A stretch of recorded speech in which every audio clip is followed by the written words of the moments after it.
Broke veteran bought a derelict bank for $10.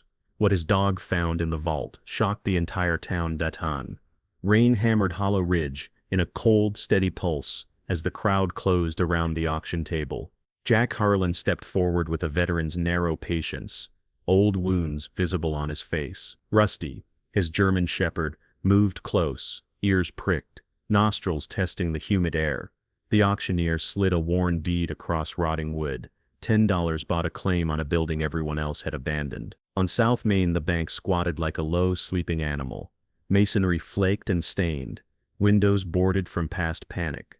Neighbors muttered, calling the property a bad bargain and a trouble magnet. Children dared one another to touch the brass letters at night. Jack signed without flourish, folding the deed into his jacket, as rain traced paths down his collar. A damp envelope was tucked into the paper, handwriting small, hurried words that read, "The vault guard silenced truths." A sharp wind closed the doorway behind him as he pushed inside, and air steeped with dust and old money met him like a memory. Light fell through a cracked skylight, pooling where counters had been stripped, and a public ledger lay stained, but whole. Rusty-nosed, rusted hinges, until the dog unearthed a metal edge beneath warped floorboards. His paws worked, and then revealed a folded ledger, and a sealed folder stamped with initials tied to town officials. A hush moved through the few witnesses who followed, an intake like a collective breath. The calendar on the wall was stopped at August 2002. The ATM screen behind the counter blinked. Last access 202. Jack felt his veteran sense sharpen patterns, omission, damage that hid intent. Outside, headlights cut the rain into blades. Inside, a paperclip held cold secrets together. Listeners, if loyalty and justice still mean anything, please like and subscribe now. What happens next will shock you. Jack stood at the auction table, with a stubborn calm that belonged to years of strict routine and narrower choices. Rain beaded on the brim of his cap and ran in thin tracks down his coat, but he barely noticed damp cloth. Practical needs had a way of redefining comfort. Around him, faces arranged themselves into familiar shapes. Curiosity pinched with scorn, pity disguised as jokes. Rusty stayed close, as a steady shadow, muscles coiled, nose lifting with the careful curiosity of a creature that read the world by scent. The auctioneer's voice kept a steady rhythm, like a clock that had learnt to count disappointments. When the hammer fell, $10 transferred a faded promise into Jack's hands. People snorted and shifted. A woman called the property cursed, and laughter slid through the gallery like raindrops down a window pane. The bank on South Main sat like a weathered shadow under the steady gray, its face pocked by time and indifference. Bricks bore the slow script of neglect, moss in the mortar, paint peeling into curls where water had worked at once, faithful corners. A brass plaque near the steps had once announced pride. Now green and rust blurred the letters into something like rumor. Windows had been boarded during some past panic, and the slats kept a slanted secrecy, permitting only thin shafts of light that made dust look like floating testimony. The stoop leaned toward decay, a slight slouch of tired stone, as though the building itself had settled on old grief and found the weight familiar. Jack moved through the entry with the steady, economical gait of someone who had learned to count steps to save energy and focus. He kept Rusty within reach, feeling the dog's weight against his leg, reading reassurance like a compass. The foyer smelt of mildew and old paper, a damp aroma that clung to sleeves and settled into the throat. Light trickled through a cracked skylight and through gaps in the slats, sketching pale, hesitant rectangles across counters that had seen busier hands. Shadows gathered in corners like unused memory. He set down a small flashlight and felt the counter's wood give with a tired sigh. The grain held the memory of daily transactions, now a quiet, brittle history. A calendar nailed crooked to a wall preserved August 2002 with the blunt stubbornness of a stopped clock. The paper browned at the edges, and the thumbtack sat like a small accusation. That frozen date landed in Jack's mind with the weight of an unfinished sentence, and he pushed the detail aside to keep moving. Rusty nosed the baseboard by the teller's rail, and paused where floorboards shifted under pressure. He lifted his head and emitted a low sound, a short, deliberate exhale that had become a language between them over years of shared routine. Jack watched the dog with that patient, exact attention of someone trained to notice small changes and treat them as clues. People trickled in from the rain to peer and whisper. They kept a distance that was not only physical. Their eyes reflected a reluctance to touch what might smear them with someone else's trouble. Jack signed the last line of the deed with a pen that left a dark smudge on his finger, folded the paper and tucked it into his inner pocket. A man in the crowd muttered that the place had been trouble, long ago, an anchor for small disasters. A woman early to anger and late to forgiveness, crossed herself and walked away. Jack listened without reaction. His life had taught him that outward storms rarely required immediate response. He had come for shelter and a fresh start, not spectacle. He stepped deeper into the bank. The main room suggested absence. Counters stripped of registers, shelves emptied of brochures, and a public ledger on a stand with pages gray at the edges, and ink that had bled into the fiber. Dust lay in fine rivers along once smooth surfaces. Rusty moved with methodical intent, paws making soft sounds on warped boards. He pressed with a curious persistence at a seam below the counter until a small metal edge gave way. Under the loose plank glinted paper and foil. Jack eased the items free with cautious fingers, and found a folded town ledger and an envelope sealed with a faded imprint. At the back of the building, the vault's door waited like a patient sentinel, its round face scarred with gouges and shallow dents that suggested previous efforts to force its will. Tiny spots of discoloration threaded the rim and made a constellation of past attempts, each mark whispering a history that refused to go quiet. The air near the vault carried a sharper note beneath the dust, a metallic tang softened by damp, the smell of iron under decay. Jack touched the cool metal and felt the vibration of history under his palm. A subtle thrill of the investigative mind moved through him. He noted dents that read like shorthand, blunt instruments, hurried hands, and a pressure that had once tried to pry a secret open. A folded note had been tucked into a crack under a counter, and time had softened its edges. Jack worked it free with careful motions, unfolded the brittle paper and read a brief, stark sentence inked in hurried strokes. The vault guard's silence true. The note landed like a pebble in still water.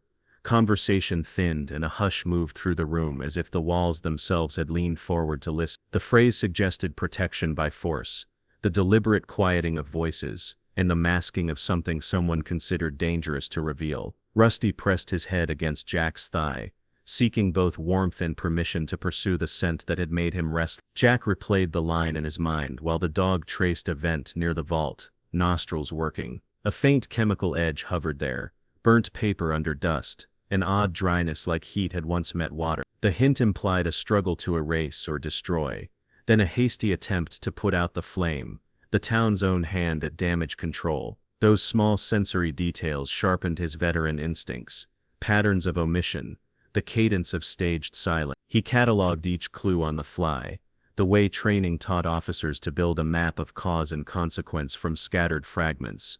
Under a counter drawer that stuck with rust, he found letters folded into rectangles and never delivered. The envelopes wore the patina of long waiting. Names on the front belonged to neighbors whose faces Jack recognized from the market or the post office.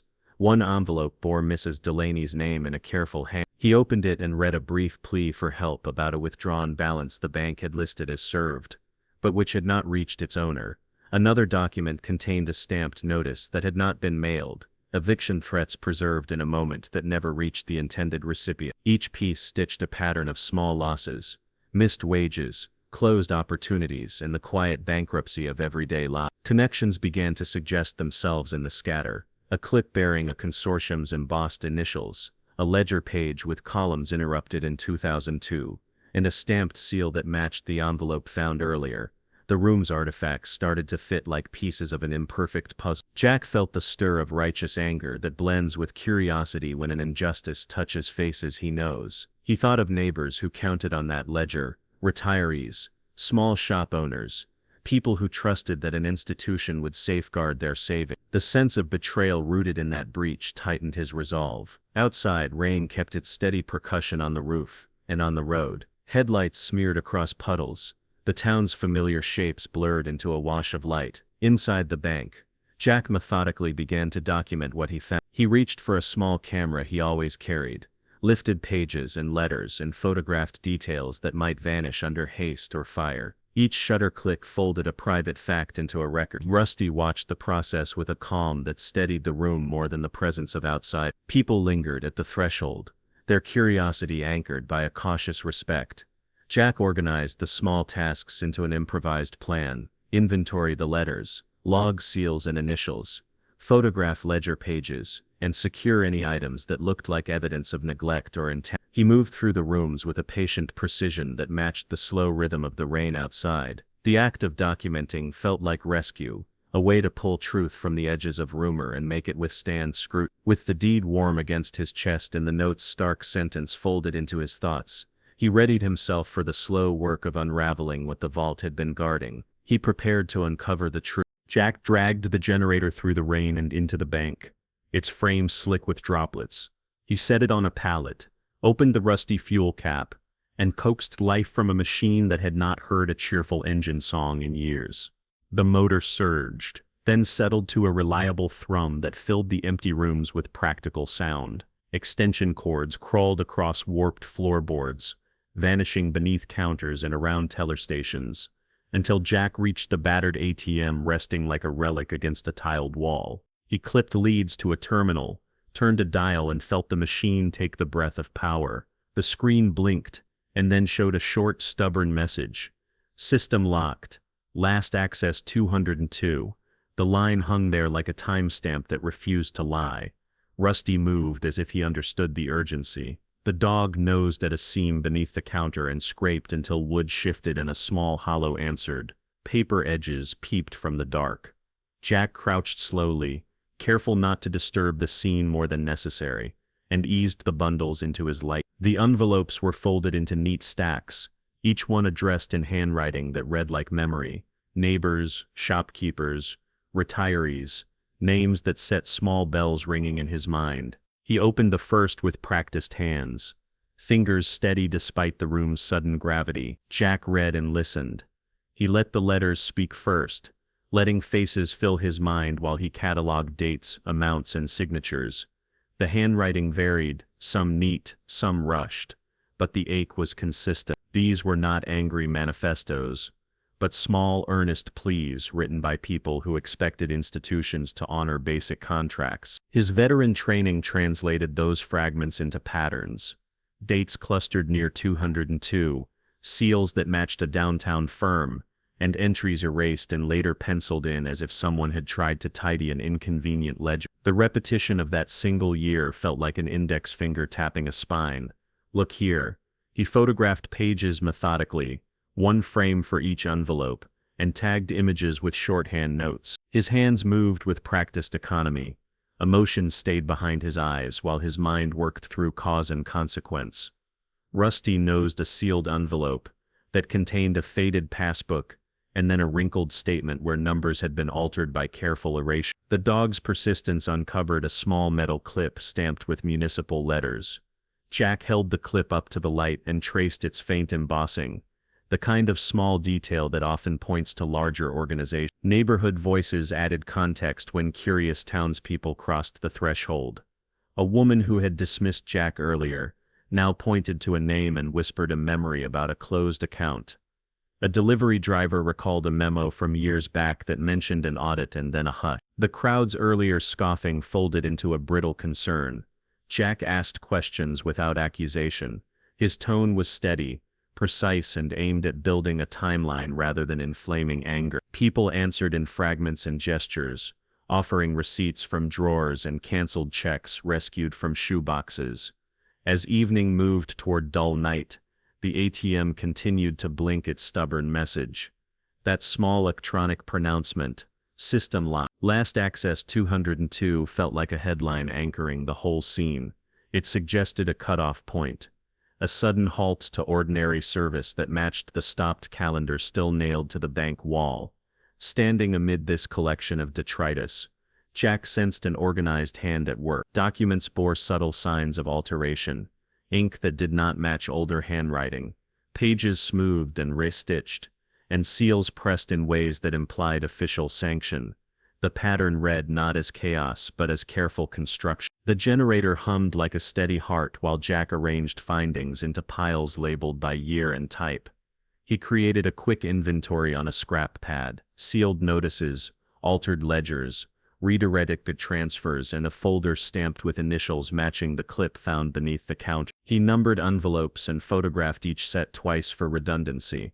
The methodical documentation felt like rescue work, a way to hold evidence safe from vagaries of memory and the weather. Rusty lay between Jack's boots, watchful and patient, a living anchor in a room where paper had begun to stand in for people.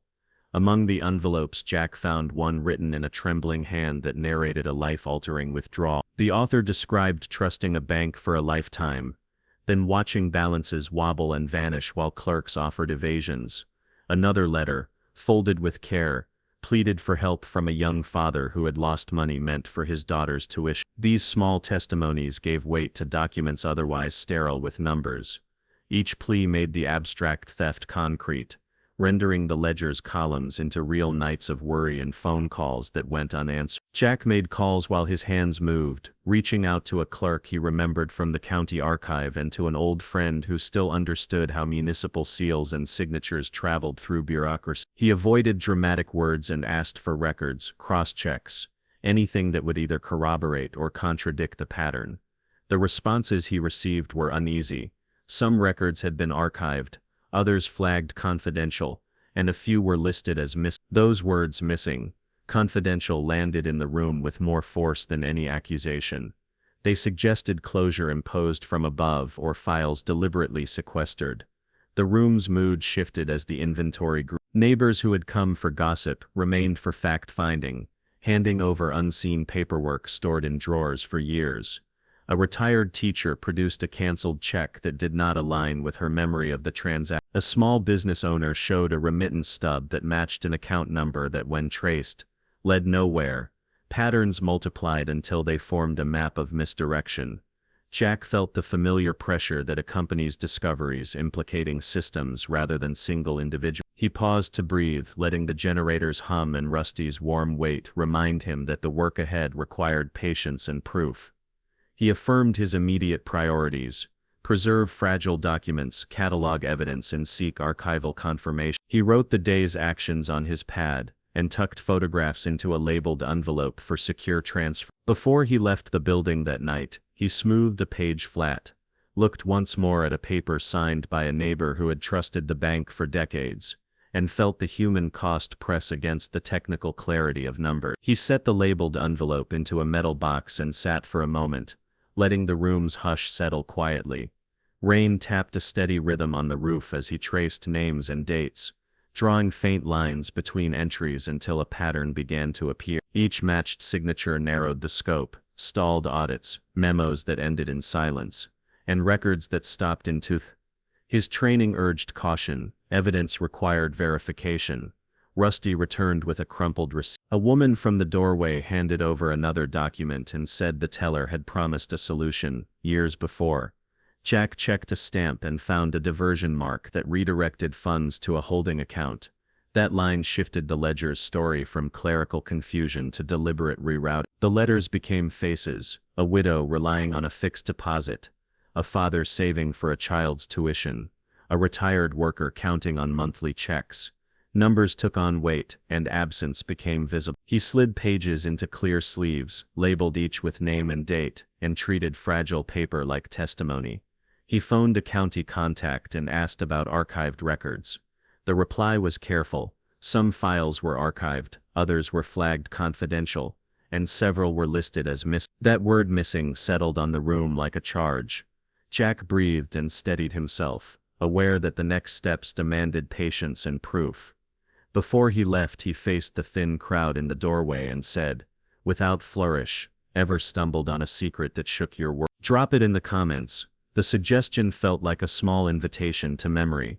He locked the metal box, slid the key into his pocket, and stepped into the rain with Rusty, determined to follow the trail wherever it led. Rusty's stance tightened at the vault's threshold. He planted his feet, ears high, and fixed the round door with an expression that read like a warning.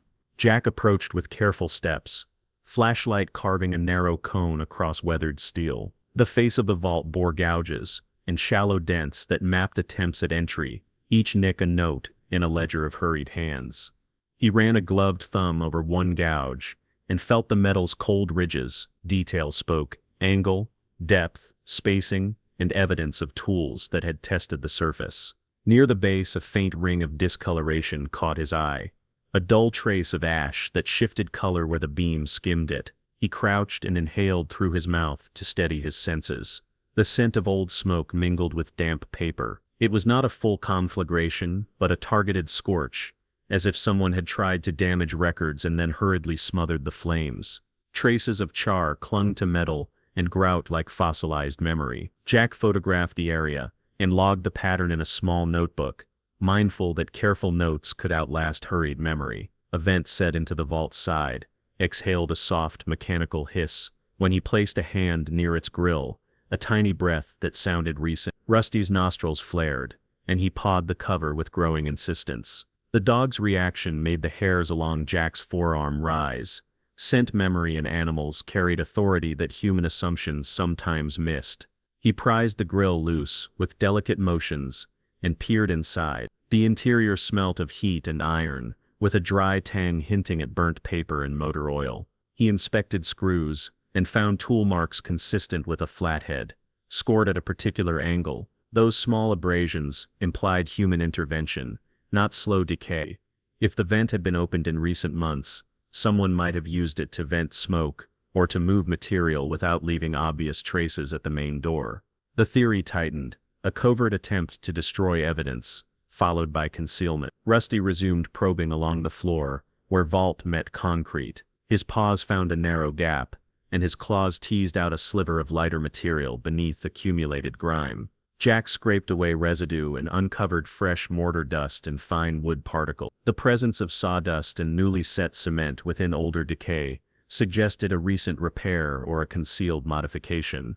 He found traces of pine resin that still smelt faintly of cut timber, a green resinous note that would not belong if the building had been untouched for years. He ran fingertips along another gouge and felt a fragment of charred fiber embedded in the metal. Using a folded sleeve, he lifted the piece and saw a partial printed line, a name fragment, and numbers that hinted at a ledger entry. He slipped the remnant into a clear evidence sleeve, careful to preserve oils and impressions.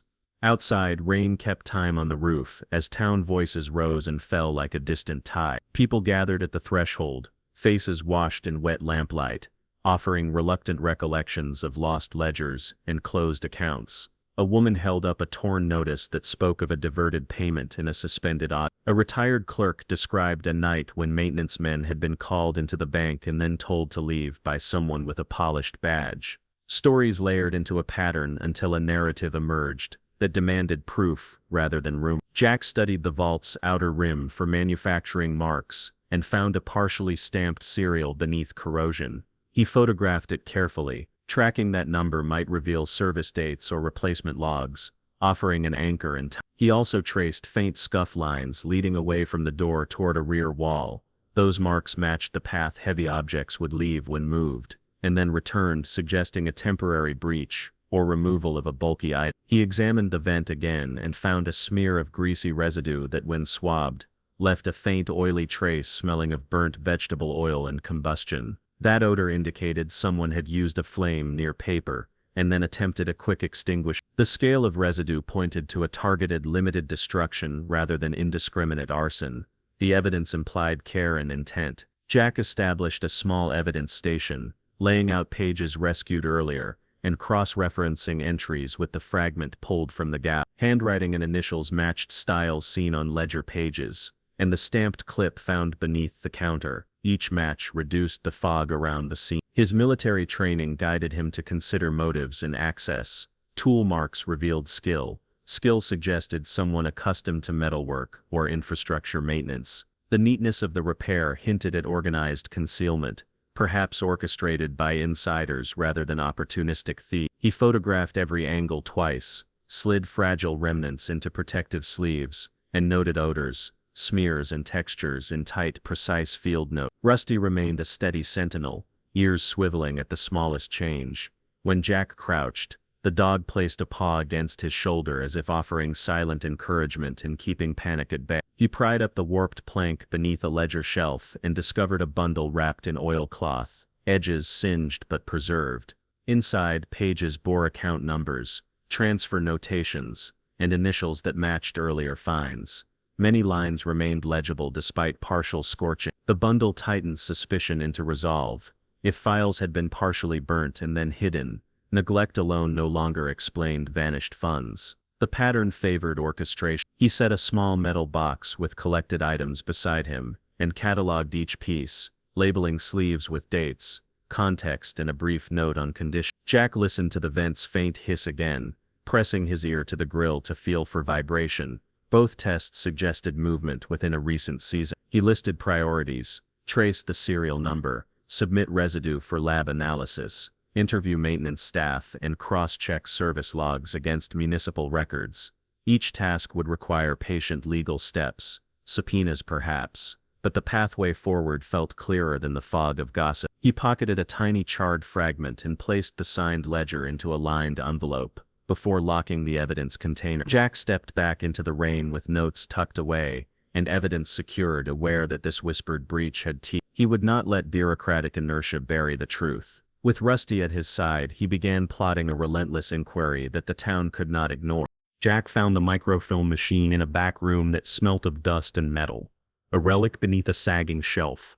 He wiped the viewer's glass with a sleeve, fed a brittle reel into the spindle, and cranked the handle until the lamp warmed. The machine coughed to life, and projected rows of tiny type onto a glass plate, letters marching like an old archive. He adjusted focus until names sharpened into faces on paper. Columns that once tracked transactions now suggested pattern and intent. Rusty nosed a filing cabinet nearby, and with a shove of his foreleg, popped a drawer that had stuck for years. Paper spilt like small private storms. Envelopes, notices and stamped forms tumbled across the floor. Among the cascade lay eviction letters on thin stationery, their signatures cold and procedural, addressed to families who had expected a roof for another month or a modest retirement check. Jack gathered them, breath shallow, and read words that made absence feel deliberate. He replayed frames, scanning headers and deciphering faint impressions. Service numbers matched seals he had photographed earlier.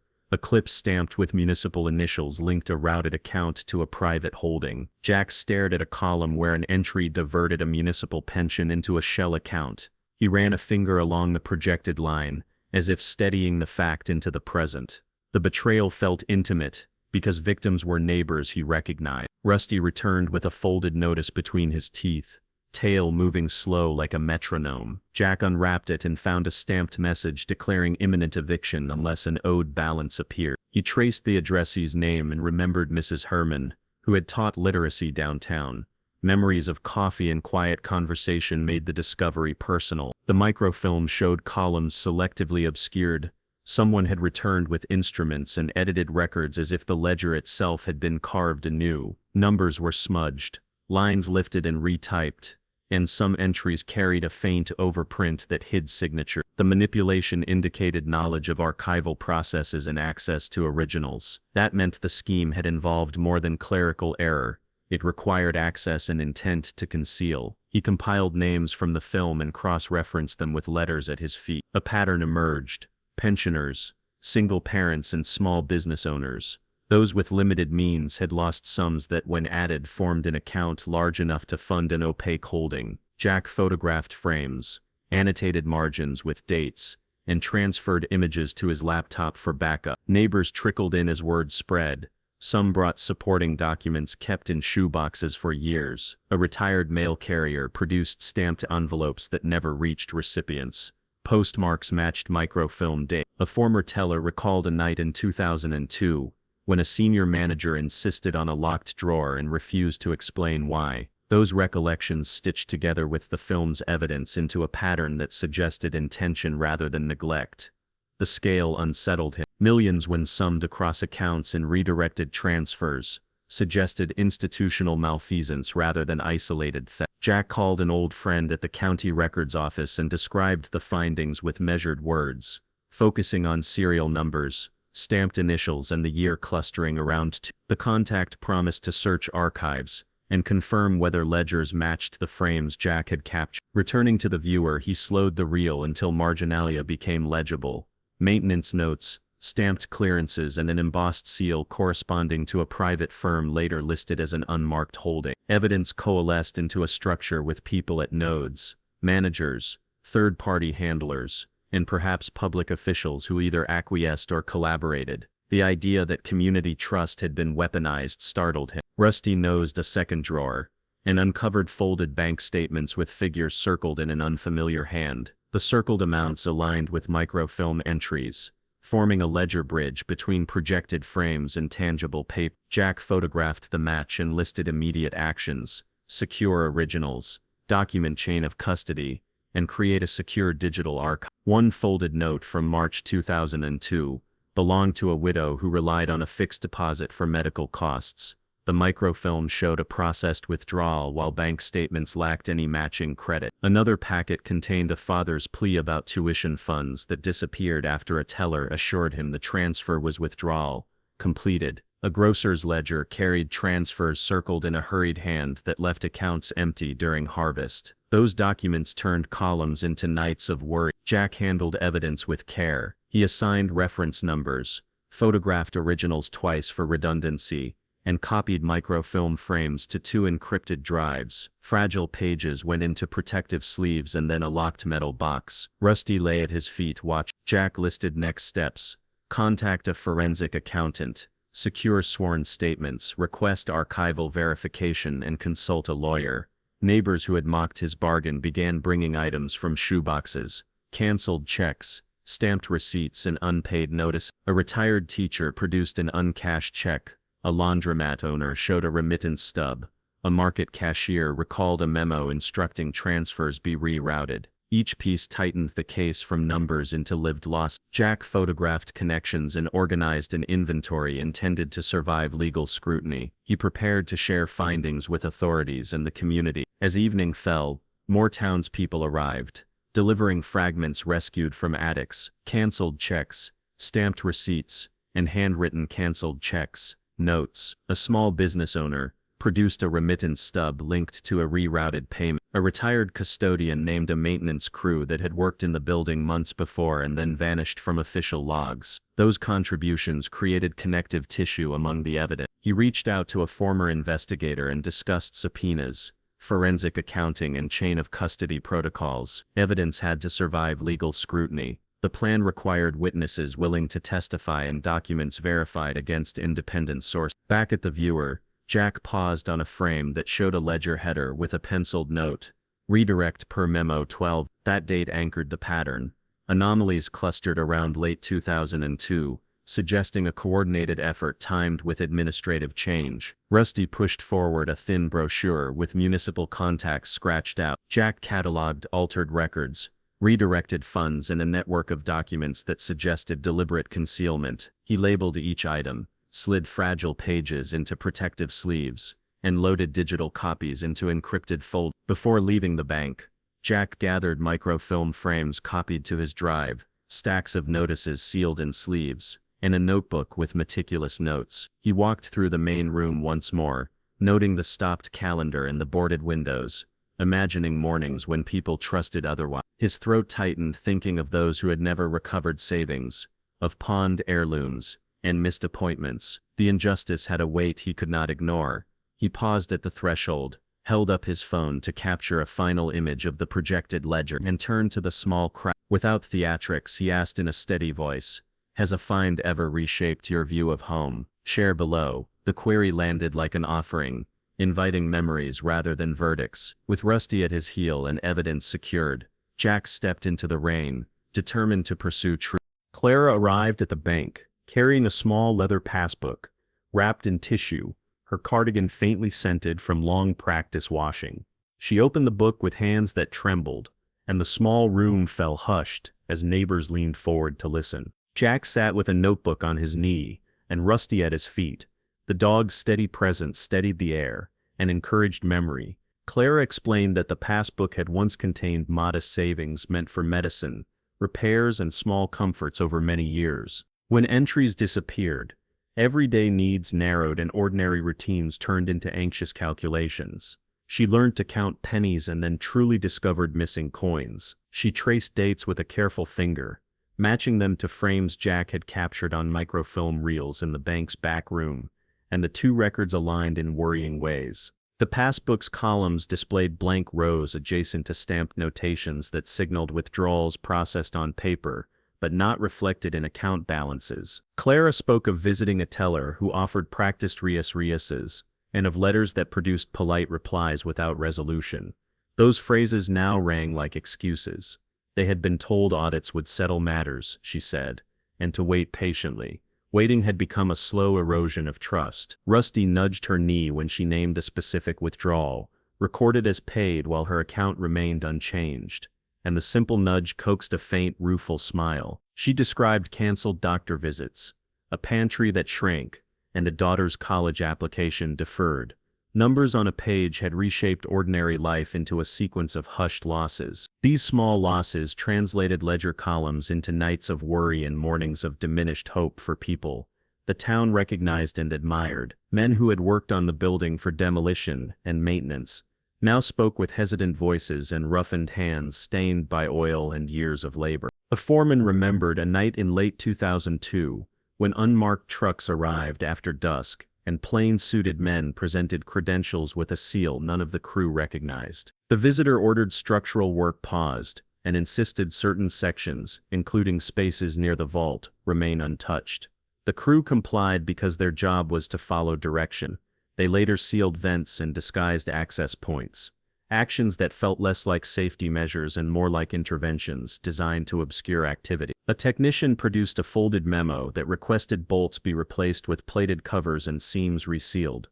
He had kept that paper folded in his wallet for years, and handed it to Jack with a look that mixed apology and relief. The memo's language emphasized appearance over access and recommended cosmetic remediation rather than transparent repair, as if to camouflage later changes. A young security guard described night shifts when tarped pallets moved through the back entrance, accompanied by instructions to sign non-disclosure forms and ignore unusual delivery. At first he accepted silence as procedural, he said, but later the quiet weighed and he left when conscience pressed heavier than his paycheck. Clara recalled a ledger cart wheeled from a back room one night, and returned with top pages apparently altered. She had watched from a distance as men carried bound ledgers to a van, and then back and noticed that pages looked refreshed when the cart returned. An older resident added that ledger boxes were loaded into unmarked vans and driven away during the same autumn, linking memory to movement.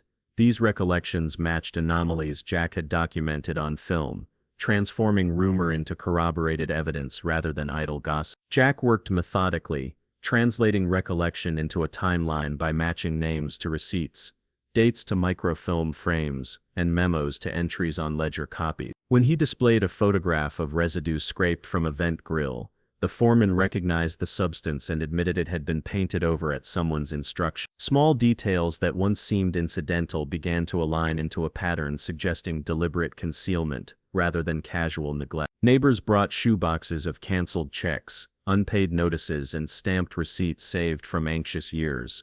A retired teacher presented tuition pleas once ignored, and a grocer produced remittance slips that did not match ledger entry. Each document converted abstract columns into lived troubles: a widow whose fixed deposit vanished, a father missing funds for tuition, and a retiree whose pension did not arrive. Jack photographed every item, slid fragile originals into protective sleeves, and labeled each with a reference number to preserve the chain of custody. Rusty remained near Clara, leaning into her palm when her voice faltered, offering a small, steady comfort that encouraged others to speak. A neighbor who had long assumed his canceled check was simply misplaced now presented it with a shaky apology, explaining he had kept it out of suspicion before he could name why. The conversation shifted from brittle accusation to practical organization, as residents who once whispered began copying paperwork and listing relatives who could verify dates. Outrage turned to structured effort, and the town replaced rumor with documentation that could be presented formally to investigators and court. Clara's passbook sat like a witness on the table.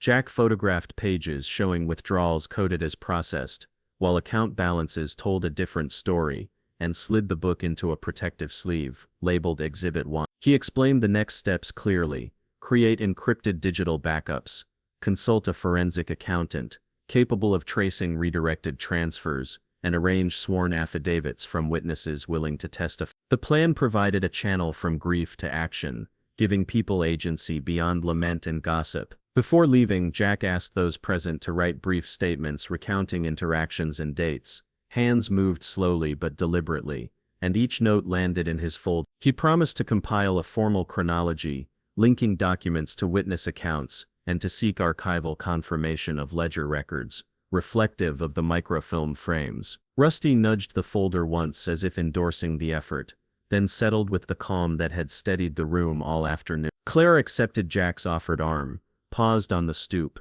and asked softly if justice might still be possible.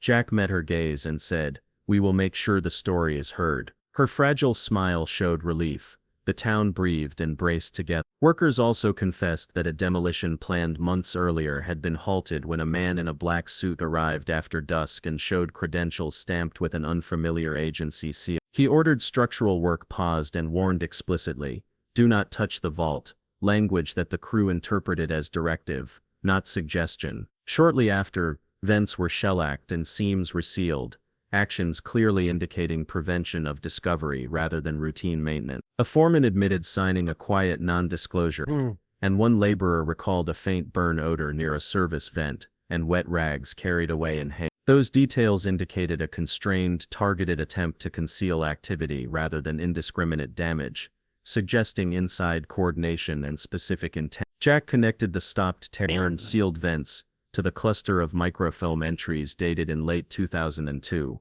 and he recorded names, truck descriptions, and time windows from witness accounts. He prepared to subpoena maintenance logs, procurement requests, and vehicle records to trace authorization for the work and to identify who ordered the concealment. The prospect of legal steps transformed fear into a pragmatic route toward accountability and gave Clara and others a map for formal inquiry. Rusty stayed close, attentive, and calm. Jack spread the blueprint across a battered table that smelt faintly of dust and ink, and a narrow beam of his flashlight traced corridors, storage alcoves, and service ducts. At first glance, the sheet resembled routine maintenance plan, yet closer inspection revealed additions in a heavier pencil. A slim aperture drawn behind a utility wall, a shallow chamber penciled where none belonged on earlier copies, and annotations signed with terse initials beside dates, clustered in late. The alterations did not read accidental. They carried the deliberate hand of someone who expected the changes to matter. Rusty moved ahead, nose low and methodical, tail a measured pendulum. They walked past former filing rooms, and a manager's office where dust lay in tidy rivers. The floorboards changed texture where patchwork repairs met older timber, and Jack crouched, studying faint parallel scratches that ran along a narrow path. Those marks matched the width and arc a heavy object would leave when dragged, suggesting that a bulky piece, perhaps a safe, had been shifted and then returned. He traced the abrasion with careful fingers and found tiny specks of new mortar caught in the grain, evidence of recent repair over older work. Working gently, Jack removed a baseboard whose edges bore fresh pry marks and found plaster that had been disturbed recently. A slim metal lip showed where a panel had been hidden. He slipped a pry into the gap and eased the surface free. A breath of stale air escaped the cavity, carrying faint smells of resin and old tar.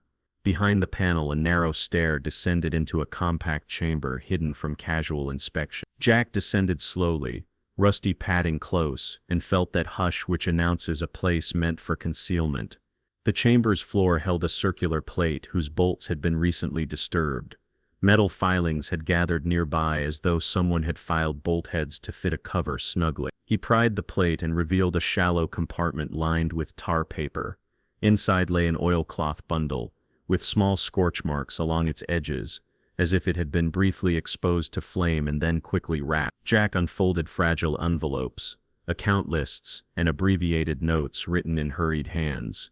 Some pages bore partial account numbers, others showed transfer notations that did not correspond to any deposit he could match elsewhere. He photographed each artifact from multiple angles, noting reference codes and cross-checking dates against microfilm frames copied earlier. Tracing the blueprint's penciled aperture to the cavity's coordinates made the link between plan and place undeniable. The handwriting by the additions resembled annotation on a maintenance log he had seen in another room. The same slanted loops and unusual abbreviations appeared in both. That coincidence suggested someone with access to original plans had altered them with purpose and then arranged physical modifications to hide records. The implication tightened. Concealment had been engineered, not improvised. Rusty led him from the chamber along a corridor where fresh plaster had been painted to match older walls, a cosmetic job meant to erase seams. The dog stopped at a stretch of floor where dragging marks deepened and curved toward a reinforced section of wall. Jack pressed his palm to the surface and heard a dull, hollow pitch when he tapped a particular spot. Fingers found a line of putty that smelt faintly of pine resin. Someone had sealed the joint recently. He tested the joint and pried gently, revealing a thin cavity behind the wall filled with powdered mortar and flakes of timber. He photographed seams and drag patterns, cataloging tool impressions and noting the direction of heavy movement. The physical evidence told a story of coordinated action. Alterations to plans preceded physical modifications, which were timed around ledger edits on microfilm and paper record. Someone had created a space designed for quick concealment, moved material into that pocket, and then smoothed the surface to appear ordinary. The architecture itself had been enlisted to hide wrongdoing. That realization narrowed the field of possible actors. Authority and access suggested involvement by individuals with maintenance permissions, administrative oversight, or influence over contracting choices. Jack mapped initials from documents to maintenance logs and invoice dates, aligning names and signatures until a list of likely participants began to form. Each match in his notes reduced speculation and increased the plausibility of coordinated concealment rather than clerical error. Within the chamber he discovered a clipped wire, a faded tag with an internal account code, and a folded paper listing ledger corrections dated late 2000. He photographed every item, slid fragile papers into protective sleeves, and deposited evidence into a lockbox with labeled tags.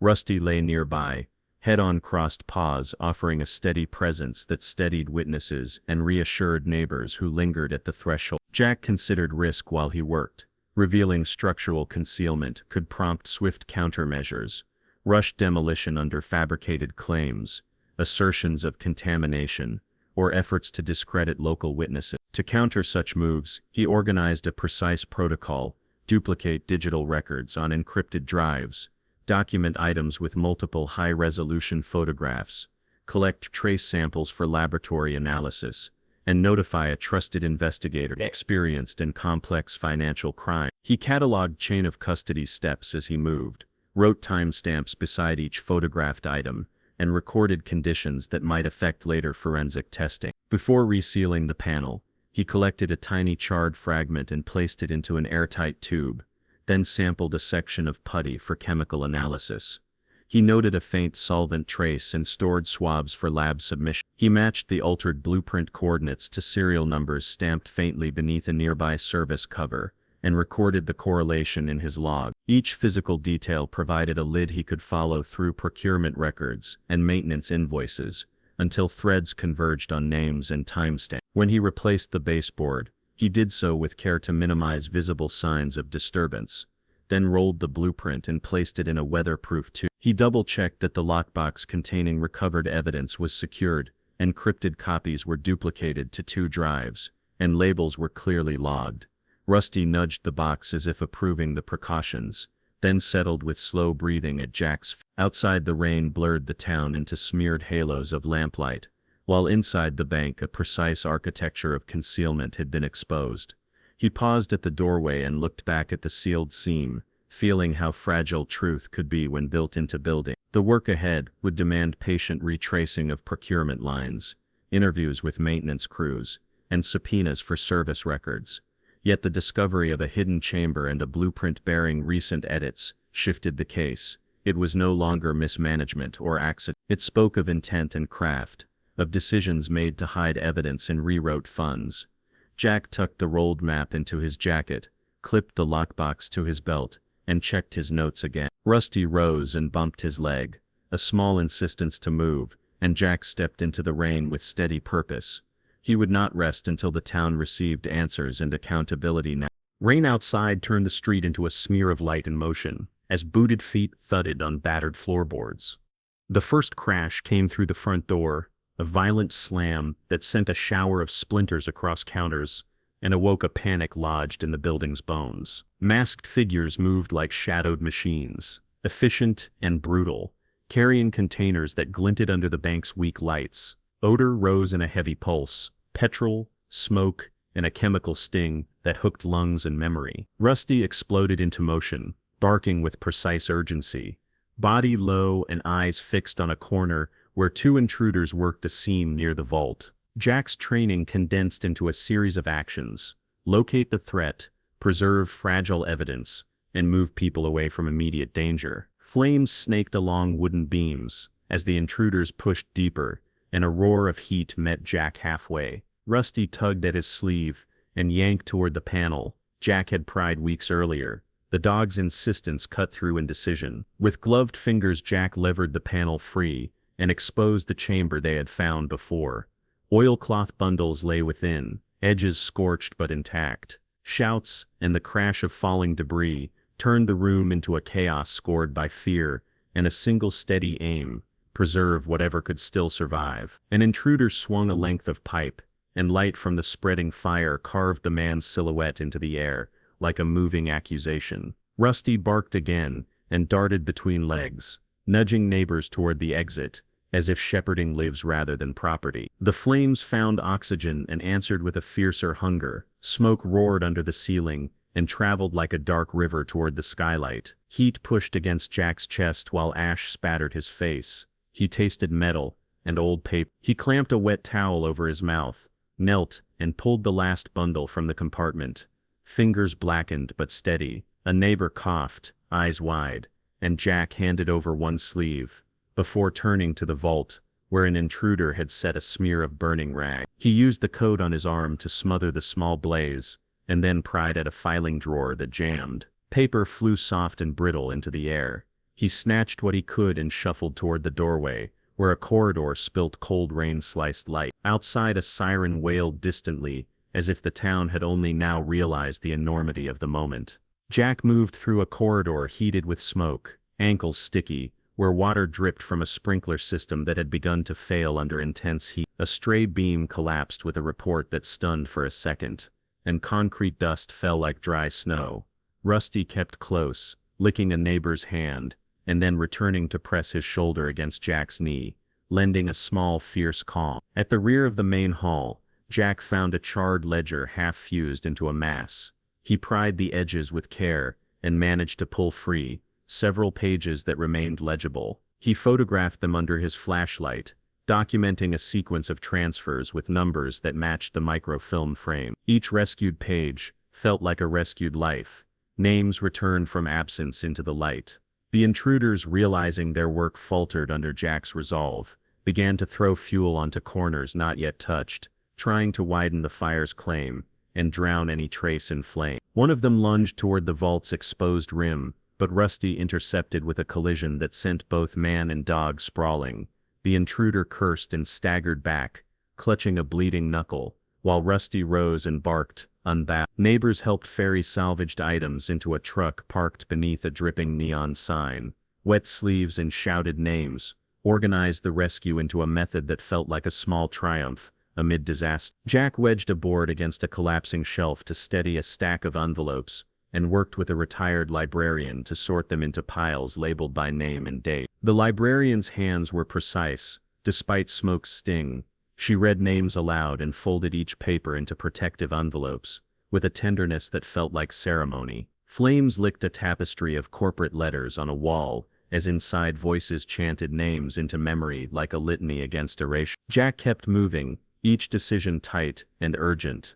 Photograph sleeve, label, pass along and record, repeat until the bank's roar could not swallow the effort. A beam groaned and gave way near the vault doorway, dropping hot plaster that cracked like oversized pebbles against the floor. Jack ducked, felt a burn across his forearm, and pressed his jacket against the wound to stanch blood.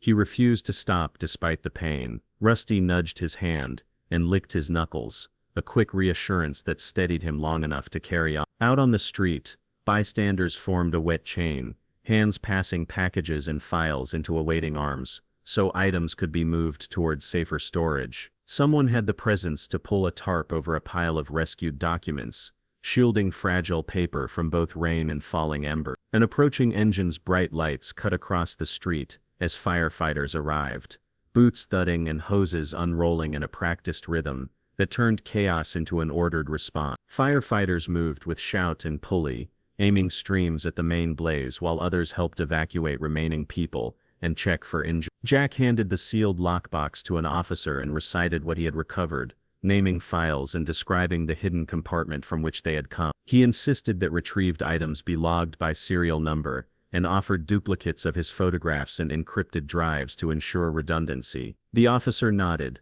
took a report, and promised protective custody for the evidence. The act felt like a small island of assurance in a storm. Smoke thinned, but heat still rolled from the bank's belly, and armed with only a flashlight and a stack of photographs, Jack stepped back into the ruin to make sure no small detail remained overlooked. He found an envelope half-curled and tenderly scooped it up, smoothing the paper and tucking it into a protective sleeve, before passing it to a deputy to catalog.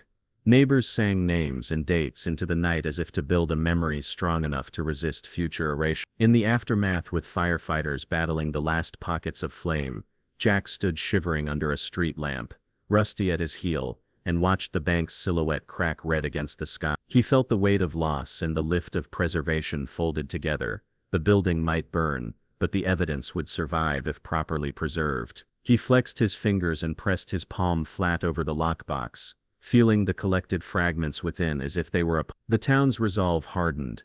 Neighbors pledged to testify, guard papers and press officials for truthful answers now. Then he turned to the small crowd and, voice hoarse but clear, asked the question that would stitch grief to action. Faced a close call where facts nearly vanished. Comment your experience.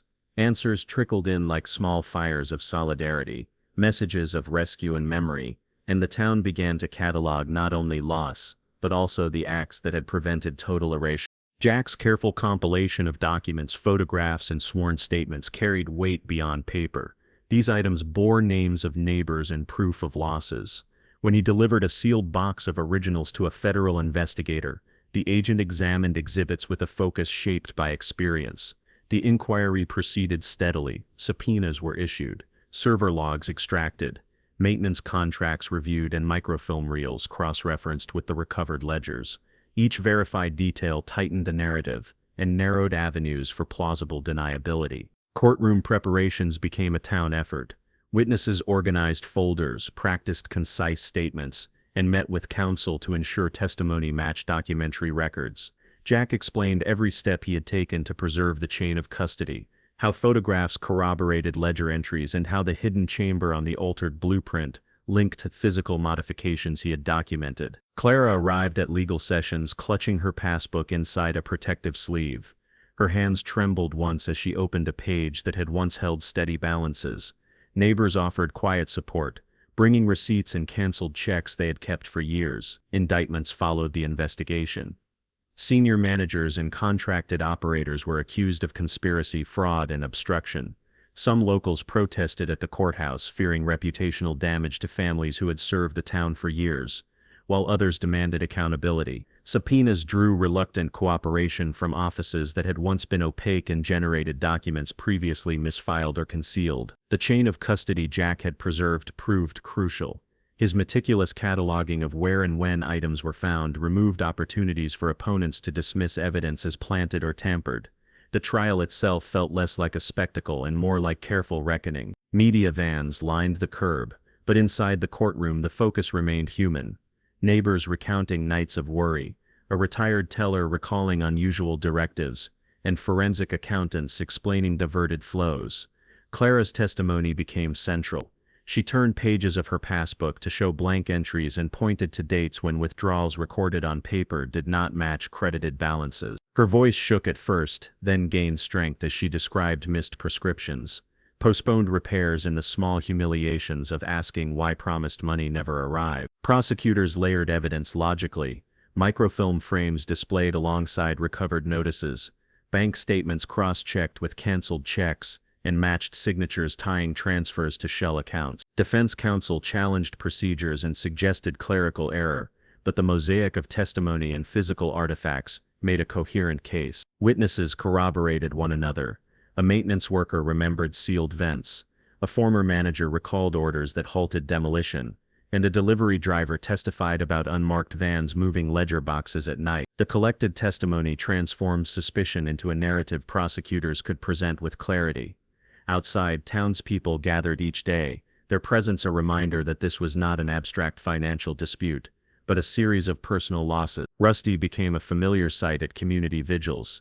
He sat quietly among neighbors, drawing smiles and easing tension when testimony grew heavy. When verdicts arrived, several accused were convicted, while others struck plea deals that included restitution and cooperation with ongoing probe. Sentences varied, ranging from financial restitution orders to prison terms for those found complicit in coordinated concealment. Restitution processes began slowly as forensic accountants traced redirected transfers and attempted to recover diverted funds. Municipal leaders convened to revise contracting oversight and procurement procedures, instituting transparency measures intended to prevent similar abuses. Community groups organized sessions to teach residents how to read statements, protect savings, and verify account activity. Those practical reforms mattered.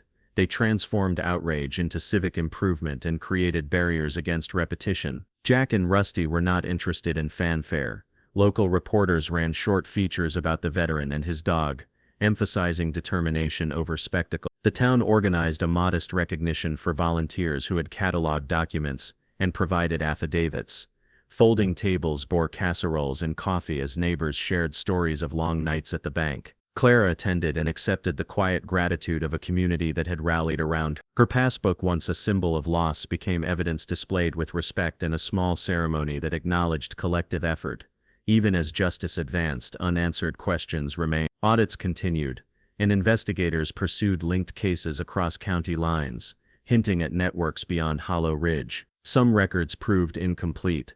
Certain transfers could not be fully traced to final destination. Jack recognized the limits of a single campaign and committed to ongoing assistance, offering context and leads from nights he had spent photographing frames and cataloging envelopes. Rusty accompanied him to meetings, standing politely near witnesses and easing the tension of depositions with a wag or a gentle nudge.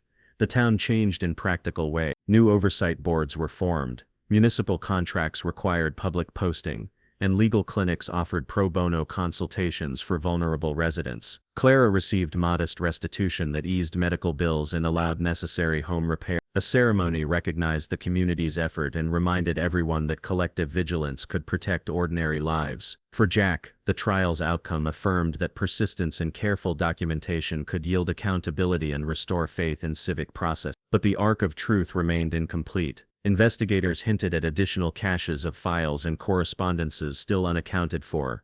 Press coverage promised updates, and the town braced for further inquiries that might expose more names. Jack briefed residents on next steps: secure recovered materials in professional archives, coordinate with federal agents on digital forensics, and prepare affidavits that link documentary evidence to human impacts. He emphasized that the work required patience, legal rigor, and community support. In private moments, Jack considered the human ledger behind each entry: retirees who rationed medicine, shopkeepers who delayed payroll, and families who postponed plans. He visited households, delivered certified copies of recovered pages, and helped residents file restitution claims. Clara invited him for tea and thanked him with a slow, grateful smile. Legal work persisted after verdicts. Civil suits accompanied criminal charges, as officials sought asset freezes and negotiated settlements favoring victims. Regulators imposed sanctions and ordered internal audits where failures appeared. Training for tellers and clerks emphasized transparency, and procurement rules were rewritten to reduce concentrated authority. Volunteers organized a secure archive with climate-controlled boxes and encrypted digital backups. The town learnt that accountability required persistence. Meetings turned to solutions: legal clinics, budgeting workshops, and watchdog committees to monitor contracts. Clara's passbook, digitized and preserved, became a teaching tool and a reminder that details matter. Rusty lay at Jack's feet during sessions, a living emblem of loyalty that steadied anxious conversations and helped a weary town believe oversight could endure and recovery could happen.